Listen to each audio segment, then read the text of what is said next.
I will put my testimony that will speak the generation.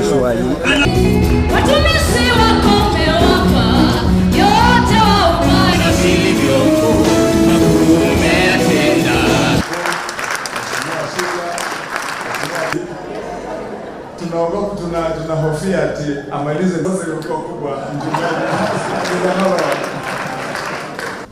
And for this road, Kimbo-Matangi, what I did was I allocated it money, but I wanted to make sure that the work that has been done on this road is not a repeat of what was done before. Yes.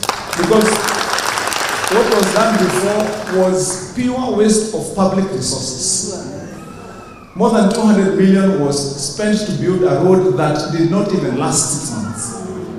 And that is why I said, let us organize properly. We've gotten a proper qualified consultant and contractor, and we have given the way this road will be built. We contracted him to do some roads in Thika, Gatito, Township, and so on.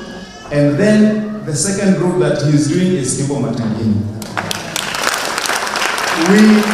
We are certain, God willing, that before December, he will have come here. We will start with the drainage work first.